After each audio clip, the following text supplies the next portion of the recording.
Si vous nous retrouvez à l'instant, vous avez fait le meilleur choix, c'est celui de regarder votre chaîne de télévision Info TV. Nous émettons à partir du Cameroun, à partir de Yaoundé, la capitale du Cameroun, 7 jours sur 7, 24 sur 24. Le programme c'est Espace Miné. Nous sommes mardi, nous parlons de l'entrepreneuriat. En ouverture, nous vous l'avons dit, on le réitère, nous parlons des business, comment rendre un business, comment faire en sorte qu'un business soit transmissible. Quelqu'un m'a posé une fausse question quand j'entrais dans ce studio. Il me demande, parfait, est-ce que les business ont déjà des maladies? Je ne lui ai pas répondu. Il a dit, regarde l'émission. Et donc, je vais passer la parole à Ibrahim, hein? Ibrahim qui va nous planter le décor dans le cadre justement de cette problématique. Est-ce que les business ont déjà des maladies? Certainement, les patrons des business ont déjà des maladies. Parfait, ici, c'est pas la première fois qu'on va le mettre sur la table que 81% des entreprises ont fermé au Cameroun sur 10 ans, selon le recensement général des entreprises de l'Institut national de la statistique qui a été fait en 2009. On s'est rendu compte en réalité que même quand on fait une émanation de la grande quantité d'entreprises qu'il y a au Cameroun, il y en a beaucoup qui ont déjà fermé. Beaucoup d'entreprises ont fermé lorsque le patron est tombé malade. Oui. Beaucoup d'entreprises ont fermé lorsque le patron n'avait plus d'énergie. Beaucoup d'entreprises ont fermé lorsque les patrons ont disparu. Lorsque le patron est mort. Parce qu'en réalité, on n'avait pas préparé la transmission, la succession, la remise des commandes de l'entreprise à une autre équipe. Je ne veux pas entrer d'entrée de jeu dans les formes de transmission. Que ce soit les transmissions familiales où tu as un patron qui décide de laisser les commandes à ses enfants, ou les transmissions professionnelles où on appelle une autre équipe parce que bon, ça te dépasse, tu peux plus gérer, tu n'as plus d'énergie, tu donnes à une équipe qui gère, ou alors même les ventes de structures. Je voudrais d'abord rappeler ici qu'on est en train de traiter de la question de la pérennité et de la survie du tissu économique national. Et pour ça, les entrepreneurs qu'il y a au pays et même partout doivent comprendre que l'idée de la transmission de leur héritage, de leur travail, de leur business est quelque chose qui doit être une priorité. Sinon, on sera toujours en train de bâtir des entreprises qui vont fermer et on n'aura pas la primeur de dire que véritablement au Cameroun ou en Afrique, il y a une entreprise qui a fait 50 ans, 100 années. Pourquoi est-ce qu'à chaque fois qu'on doit parler des grandes entreprises qui ont fait 100 ans, il faut qu'on aille chercher aux États-Unis, il faut qu'on aille chercher en Chine? Pourquoi est-ce qu'au Cameroun et en Afrique, on ne peut pas aussi parler d'une entreprise qui a fait 50, 130 ans? Parce qu'en réalité, la mentalité ou la conscience du fait que c'est notre devoir en tant qu'entrepreneur de transmettre, de permettre cette passation-là, elle n'est pas présente. On a encore des chefs d'entreprise qui pensent que leur business c'est leur affaire. Ils ne pensent pas que c'est une activité dont il faut déposer un héritage aussi bien pour leurs enfants, mais aussi un héritage pour la nation, un héritage pour le quartier pour lequel ils sont en train de faire ce qu'ils sont en train de faire là. Et il faut que ce changement mental puisse absolument s'opérer. Il faut que les chefs d'entreprise arrêtent de penser que vraiment cette affaire c'est mon affaire. S'il n'est pas là, l'entreprise ne marche pas. S'il n'y a pas d'énergie, l'entreprise n'a pas d'énergie. S'il n'intervient pas, il faut toujours qu'on se réfère à sa mémoire, il faut qu'on se réfère à ses relations. Les choses n'avancent pas comme ça. Le tissu économique du Cameroun doit évoluer. Et ce tissu va évoluer parfait ici si on intègre dans la tête et dans la mentalité des PDG qu'il faut pouvoir transmettre. La question de la transmissibilité des entreprises ou de la succession, je vais utiliser un terme beaucoup plus banal que tout le monde comprendrait, de la succession, c'est qu'il en va de l'enjeu aussi bien de l'expansion, du développement de l'activité que de la création d'un véritable héritage. Lorsque vous décidez de travailler la succession de votre entreprise, parfait ici, vous travaillez automatiquement les procédures. C'est-à-dire que dans mon entreprise, comment est-ce qu'on fait le recrutement? Comment est-ce qu'on compose ma sauce là? C'est quoi la recette, ma formule pour la fabrication de ce savon?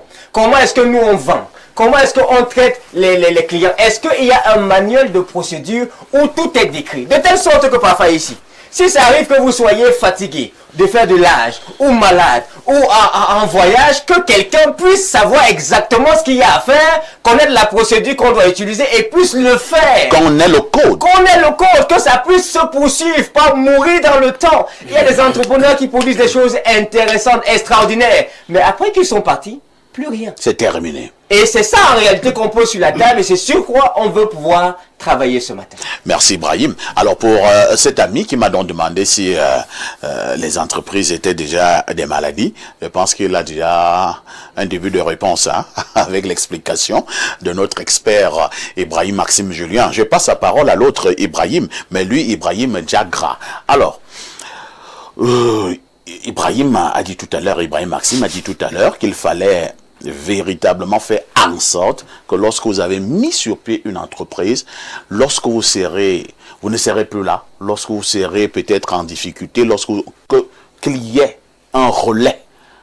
Alors, est-ce qu'il y a des mécanismes lorsque vous mettez sur pied une entreprise? Est-ce qu'il y a des mécanismes à assurer, à mettre sur pied pour pouvoir assurer cette transmissibilité? Perfecto. Je pense que la question de la pérennisation de l'initiative entrepreneuriale, parce que c'est de ça qu'il s'agit. Tout à fait.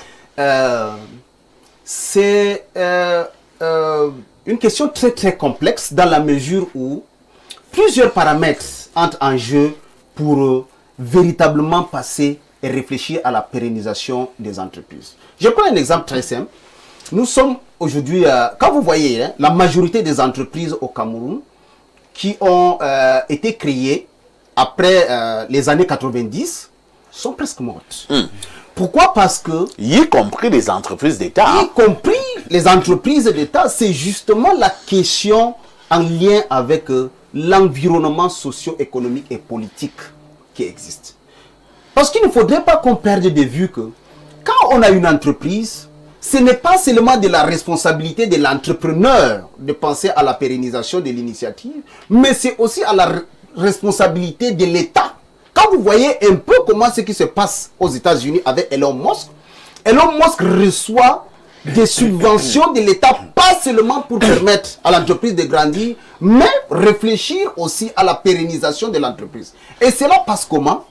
C'est mettre sur pied un dispositif et un environnement qui peut lui permettre de passer à cette pérennisation, parce que l'existence d'une entreprise dans un pays, ça ne profite pas seulement qu'à l'entrepreneur, hein, ça profite aussi au pays, parce que c'est avec ces entreprises-là qu'on paye des taxes aujourd'hui. C'est ça qui permet aux gens, par exemple, de payer. Qui soutient l'économie du pays. Qui soutient l'économie, que ce soit même la société, parce que c'est avec ça qu'on finance des hôpitaux, on finance des écoles. On diminue le chômage. On diminue le chômage et autres. Alors, si l'État ne prend pas véritablement sa responsabilité de manière claire, c'est vraiment très, très, très difficile de penser à la pérennisation de l'initiative. Je prends cet exemple, pourquoi? Parce que je suis originaire de Mora.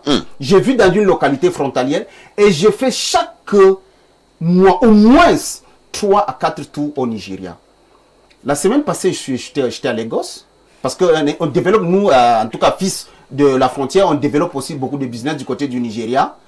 Je vous dis... Parfois même beaucoup plus au Nigeria. Oui, parfois même beaucoup plus au Nigeria parce que l'environnement est beaucoup plus propice au Nigeria qu'au Cameroun. Ah bon? Oui, en termes de développement de business, honnêtement, parce que quand nous on arrive par exemple en tant que fils de la frontière, à un moment donné, les gens n'ont même pas besoin de nous demander la formalisation même de notre présence au niveau du Nigeria pour développer une initiative, mais on se met juste ensemble avec des frères qu'on connaît du côté du Nigeria, où on crée des joint ventures et ça nous permet de créer vraiment de la richesse. Et là, c'est vraiment ce genre de stratégie que l'État devrait mettre sur pied et devrait développer pour permettre aux entreprises d'être pérennes. Maintenant, l'autre chose aussi, perfecto, il faudrait qu'on relève. Vous savez, le challenge qu'il y a aussi au niveau du Cameroun, il faut être clair, c'est que il y a beaucoup d'adéquation entre l'initiative qui se développe souvent et les mesures d'accompagnement qu'il y a. Pourquoi? Parce que les banques camerounaises, quoi qu'on dise, hein, les gens ont tendance à penser que non, les banques nous accompagnent, c'est vrai, mais non. Ils ne nous accompagnent pas véritablement. Par exemple, quelqu'un qui veut faire de l'élevage, je prends un exemple, il y a un besoin réel dans le domaine de consommation de viande. Vous avez un jeune qui a développé son initiative entrepreneuriale dans le domaine de l'élevage de bétail, en stabulation par exemple, où on les garde, tu achètes 2, 3, 4, 5, peut-être 50 têtes, où tu gardes, tu les nourris avec du tuto et autres, on connaît le mécanisme très bien. Mais si vous demandez par exemple un accompagnement de la banque, ils vont te dire non, on a besoin soit d'un titre foncier, soit de la garantie, soit de ceci. Et à un moment donné, on a véritablement des difficultés à pouvoir implémenter ce genre d'initiative. Tu es obligé de racoler auprès des frères, des amis et autres pour essayer de soutenir ton initiative. Imagine par exemple que tu utilises tes propres relations pour mobiliser ce genre de sous. Si tu ne travailles pas pour connecter par exemple ton fils ou bien ta personne qui doit prendre le relais dans le cadre de la pérennisation de cette initiative, une fois que tu meurs ou bien il y a un accident, je ne sais pas, il y a un empêchement quelconque, l'entreprise peut facilement mourir. Hein? Mais par contre, si on inscrit la dynamique dans la dynamique institutionnelle, où on sait que non, les responsabilités de l'État sont bien claires. Les responsabilités du responsable de l'entreprise sont bien claires. Peut-être les responsabilités de l'institution financière qui vous accompagne, parce que c'est aussi ça. À un moment donné, là, ça ne va pas mourir. Très bien. Vous l'ajoutez. Okay. Merci, hein. Merci, Ibrahim Diagra. Alors, Dr Walter Shaw, vous qui êtes justement expert en économie, vous avez donc un thème ce matin où nous parlons de ces business qui meurent une fois que le patron n'est plus en vie, qui meurent une fois que le patron est en difficulté, qui meurent une fois que le patron estime qu'il n'en peut plus. Que faire pour que nos entreprises ne meurent plus comme des mouches? Il y a Maxime Julien qui posait une préoccupation importante tout à l'heure. Dans certains pays européens ou du côté des États-Unis et que sais-je encore, vous avez des entreprises qui ont fait 50 ans, 100 ans, 150 ans et qui sont là. Vous n'allez pas nous dire que le monsieur qui a créé cette entreprise 150 ans plus tard, il est toujours en vie. C'est faux, mais l'entreprise a survécu. Alors, pourquoi pour le cas du Cameroun? Prenons seulement ce cas, c'est difficile même de voir une entreprise qui a déjà eu 40 ans. Oui, parfait. Ici, j'aurais 3 grilles d'analyse. Mais avant cela, je voudrais dire que je voudrais partir du postulat que un projet entrepreneurial est durable lorsqu'il est transmissible. Ça, je voudrais partir de ce postulat pour bâtir mes idées et faire des analyses. Bon, je réponds en commentaire à votre question avant de faire l'analyse. Allons-y. Au Cameroun, le modèle économique n'est pas très solide. Les taxes, les impôts, l'assiette d'impôts est très lourde pour les entreprises. Voilà pourquoi les entreprises se découragent. L'État a besoin, de l'autre côté, l'État a besoin de revenus pour lancer des activités économiques. De l'autre côté, il faut prélever les impôts. C'est ça qui les décourage. En prélevant les impôts, les entreprises considèrent qu'il y a exagération de l'assiette d'imposition au Cameroun. Il y a quelques jours, il y a un monsieur qui est en Allemagne, qui est venu au Cameroun. Il m'a dit qu'il a arrêté toutes ses activités commerciales à Yaoundé. Il est actuellement à Saint-Méléman. Il m'a dit de vous saluer, il s'appelle Kenzo, il est en Allemagne. Je lui dis aussi bonjour. Il me dit qu'il est découragé bonjour à Kenzo de l'Allemagne. À cause des impôts et des taxations patentes et tout ça. Vous ouvrez une petite boutique au marché central, vous avez 20 types d'impôts. Vous avez un petit comptoir au marché Mokolo. Vous avez au moins 15, 20, 30, voire 40 impôts à payer. Ça décourage les... Vous ouvrez une entreprise, par exemple, de restauration ou bien de production. Parfois un petit tourne d'eau. Un petit truc, on vient, on dit, bon, il y a la mairie, il y a ACM, tout ça. Ça décourage les gens. C'est pas possible. Donc, c'est ce modèle économique qui décourage, parce que le contexte camerounais est très particulier. On a les impôts, les taxes, et les patentes, ce qu'ils appellent quoi là, sur le trottoir occupé là, que la mairie appelle là. Et tu vois ce que les gros bras de la mairie font dans la ville actuellement. Les Awara, ils ramassent les habits. Parfois, ici en 2008, moi je vendais les habits à Mokolo. On avait ramassé mes habits. J'ai failli piquer une crise. Je voulais rentrer à Bamenda. On m'a reconforté avant qu'il reste à Yaoundé. Vous croyez qu'avec ce genre d'activité, de pratique, les gens vont prospérer comment? Donc maintenant, je chute avec les 3 grilles d'analyse. Première grille d'analyse, comment transmettre? Il faut une équipe compétente. Parfois ici, regarde dans les entreprises ici et dehors, parce que moi j'ai assisté dans les jurys de recrutement des entreprises ici à Yaoundé. Parfois quand le PDG sent qu'il ne sera plus là, ou bien il est déjà à la retraite, ou bien il doit voyager, il commence à repérer un employé dans son entreprise, ou bien une employée dans son entreprise, qui peut avoir les mêmes capacités. C'est ça, former une équipe compétente. Je prends par exemple ici à Info TV, lorsque le PDC sent qu'il y a un bon manager parmi ses équipes, parmi son équipe de journalistes, il va commencer à le former, à lui transmettre maintenant le savoir, la sagesse, connaissance. C'est comme ça que ça se passe. Je connais une entreprise de la place où le PDG est mort, c'est sa femme qui conduit. Il a transmis maintenant les compétences, savoir-faire, savoir-être à sa femme, qui est en train de transmettre maintenant à des employés et qui n'est plus de ce monde. C'est comme ça qu'on construit une équipe compétente. À un moment donné, j'ai souvent également causé avec certains chefs d'entreprise qui me font comprendre que ils ont du mal à repérer quelqu'un qui peut poursuivre son œuvre. D'autres disent que ils n'ont pas confiance. Parce que le mot confiance est venu à plusieurs reprises. Voilà. Je vais les répondre. Donc ils se disent que, non. Bon, si maintenant je ne suis pas là, peut-être je transmets. Est-ce que ces gars-ci ne vont pas finalement me flouer, ainsi de suite. Parfait, ici ils ont raison. Est-ce qu'ils ne vont même pas voler mon entreprise? Ils ont raison, mais je vais leur donner une solution. Si vous n'avez pas repéré quelqu'un pour lui transmettre les compétences, vous pouvez recruter, vous lancez un appel d'offres. Moi, je prends par exemple, il y a une entreprise qui m'avait recruté, lorsque le PDG m'appelait dans son bureau, il a dit, Walter, je vais partir à l'étranger, voir mes enfants, je suis déjà près de 80 ans, je crois que c'est toi qui vas me remplacer. Mais ce qui nous a séparés, c'était le salaire. Il m'a dit que dans son entreprise, il n'y a personne qui peut former pour qu'il le remplace, pour qu'il lui transmette les compétences. Et lorsque j'ai été installé, j'ai compris que le coffre-fort était dans mon bureau. Avant de venir au travail, la caissière venait ouvrir mon bureau. J'ai compris que l'affaire là devait m'amener en prison. Je suis parti. Parce qu'il m'a dit que tu dois régler un problème chez moi. Donc je dis à ces gens-là que vous pouvez recruter en extérieur, que vous pouvez recruter. Ne riez pas parfait, c'est très important. Vous ne pouvez pas être un employé d'une entreprise, on garde l'argent dans votre bureau. Quand vous venez, vous restez dehors, on ouvre avant que vous entrez.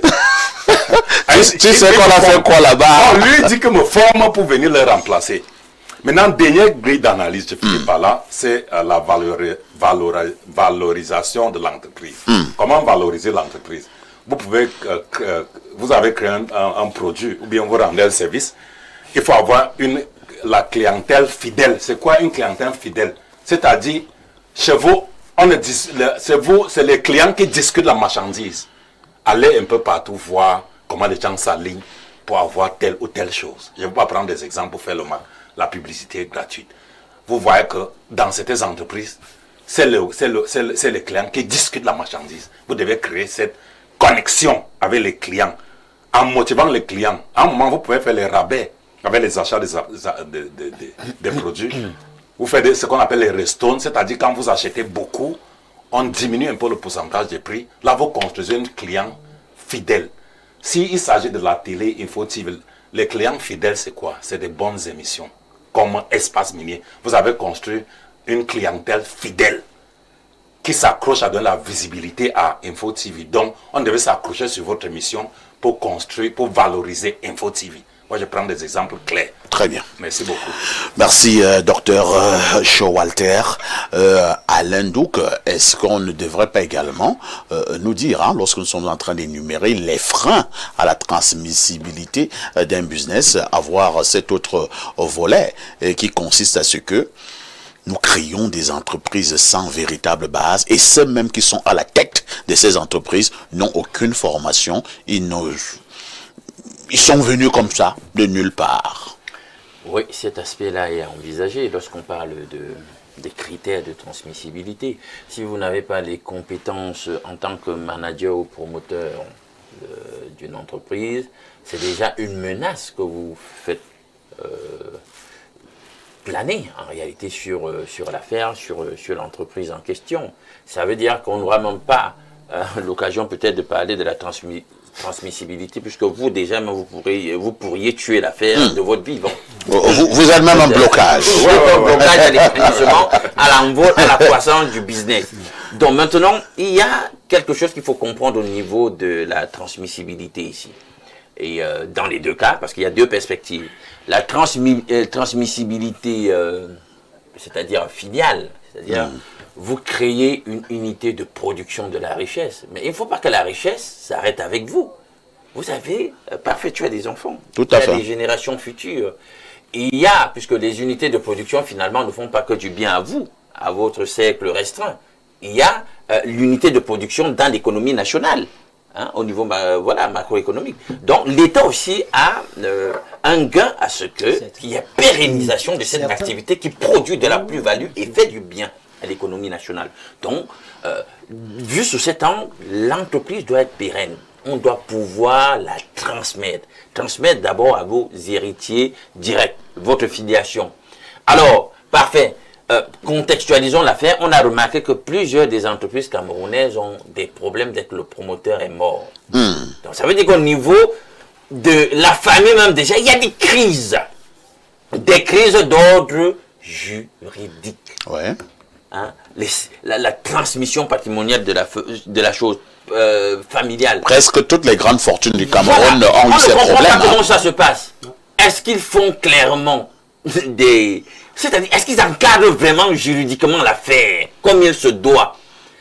Parfait. Je pense que même quand c'est pas au haut niveau, comme avec ces grands magnats dont nous parlons dans le cas du Cameroun, même les autres entrepreneurs modestes doivent avoir comme exigence de savoir associer des juristes, hein, à la gestion des affaires de leurs entreprises, des notaires. Parce que c'est de ça qu'il s'agit. Et ils doivent faire des testaments clairs. Hein? On doit savoir clairement qu'après vous, voilà comment vous voulez, sous quel régime vous voulez que l'entreprise poursuive sa course. Qui est responsable de quoi et à quel niveau? Ça doit être clairement spécifié. Parce qu'il y a le brouillard, les gens viennent, ça devient des batailles de chiffonions, se déchirent, on veut ci, on veut ça, chacun veut sa part. Comme c'est la logique du mapatisme au niveau du pays. On oublie la vision initiale et c'est comme ça, ça finit même en bain de sang. Et pendant, au lieu de passer le temps, au lieu de consacrer les énergies maintenant à la prospérité de l'entreprise, chacun veut sa part et puis l'affaire meurt de sa belle mort. Tout à fait. Maintenant, ça c'est d'un. Maintenant, Oui. il y a la transmissibilité vue sous l'angle de la cession. Parce que quelqu'un peut dire, bon, je suis plus là, moi je vais vendre. C'est aussi une option. Oui, c'est une option. C'est une option. Et les exigences sont les mêmes. Parfait. Puisque tu parlais des compétents, vraiment, il faut prendre des gens compétents. Parce que si tu veux faire des affaires de copinage, où tu avais une relation privilégiée avec un tel, tu laisses le gars caper. Tu veux prendre la petite copine, la petite amie, elle n'a pas forcément ce qu'il faut, je sais pas moi quoi. Tu vois que toi-même tu mets déjà la pérennité de l'entreprise en danger. En danger. Il faut une équipe véritablement compétente, outillée, pour que la prospérité soit garantie même en votre absence. Il faut qu'ils épousent votre vision.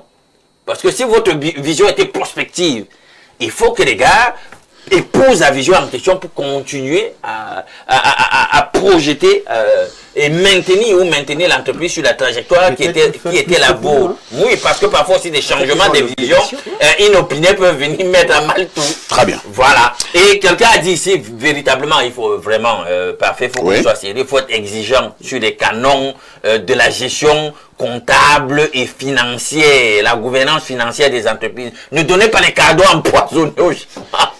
Vous voyez l'entreprise, c'est là que le gros nom. Quand on vous dit que vous en héritez, en bas c'est pour voilà pourquoi l'audit est nécessaire.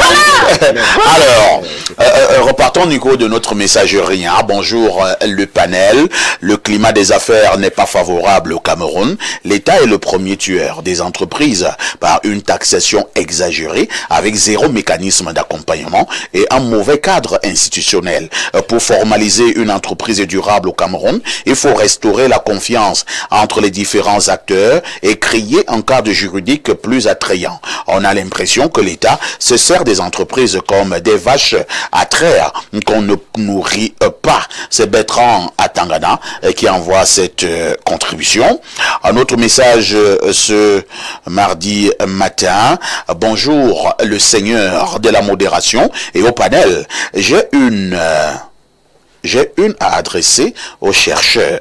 Où en sont Petit vous l'ai dit, j'ai une question à adresser aux chercheurs. Où en sont les recherches sur la fabrication des missiles balistiques et drones made in Cameroun? C'est Stéphane Depuis. Bon, alors, Je ne suis pas le porte-parole du gouvernement. Ça se discute même déjà dans notre contexte. et en réalité même, vous pensez que c'est sur espace miné Mon frère, qu'on va venir parler de ce genre de Ces sujet? choses-là, ils veulent nous piéger. Ah, monsieur, vous nous piégez. Nous ne sommes pas les porte-parole du gouvernement. Nous parlons là des choses très compliquées de l'armée. Oui, ça dit qu'il indexe l'armée ici. Il veut qu'on attaque l'armée. Monsieur, vous vous êtes trompé de télé. Hein. Moi, je vous ai dit, moi, je ne veux plus de problèmes avec mon grand frère Joe Chebonken Kalaboussé. Pour l'instant, nous sommes en paix. Voilà. Alors,